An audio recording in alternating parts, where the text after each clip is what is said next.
Hello friends, welcome to Sri Stars. சளி இருமலை போக்கக்கூடிய தூதுவளையை வச்சு எப்படி ஒரு சூப்பரான துவையல் பண்ணுறதுன்னு பார்க்கலாம். கடாய் சூடானதுக்கப்புறம் 1 ஸ்பூன் எண்ணெய் ஊற்றிக்கணும். அதில் 1 ஸ்பூன் உளுத்தம்பருப்பு, 1 ஸ்பூன் கடலைப்பருப்பு சேர்த்து நல்லா வதக்கிக்கணும். ஒரு 4 வரமிளகாய் சேர்த்திக்கணும். ஒரு 10 சின்ன வெங்காயம் இதில் சேர்த்தி நல்லா வதக்கிக்கணும்.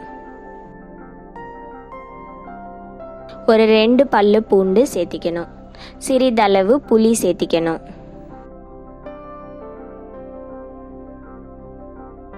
1/4 மூடி அளவு தேங்காயை இதில் சேர்த்திக்கணும்.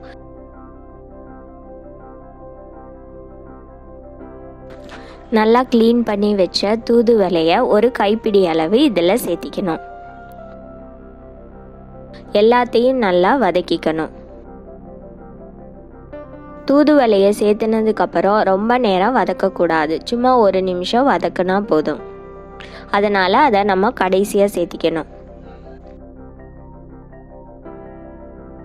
அதுக்கப்புறம் நம்மளுக்கு தேவையான அளவு உப்பு சேர்த்திக்கணும். நல்லா ஆறுனதுக்கப்புறம் இதை நம்ம மிக்ஸி ஜாரில் மாற்றிட்டு நல்லா நைஸாக அரைச்சிக்கணும். கடாயில் நல்லெண்ணெய் ஊற்றி நல்லெண்ணெய் சூடானதுக்கப்புறம் கொஞ்சம் கடுகு, கொஞ்சம் சீரகம், 1 சிட்டிகை பெருங்காயம், கொஞ்சம் கருவேப்பிலை எல்லாத்தையும் சேர்த்து வதக்கி தாளித்து இந்த துவையலில் சேர்த்திக்கணும். அவ்வளோதாங்க, நம்மளுடைய தூதுவளை துவையல் ரெடி. இது இட்லி, தோசைக்கும் நல்லா இருக்குங்க. சூடான சாதத்துக்கும் இதை பிசைஞ்சு சாப்பிடலாம். மறக்காமல் வாரத்தில் 1 முறையாவது தூதுவளையை நம்ம உணவில் சேர்த்திக்கிட்டு வந்தால் உடம்புக்கு ரொம்ப நல்லது.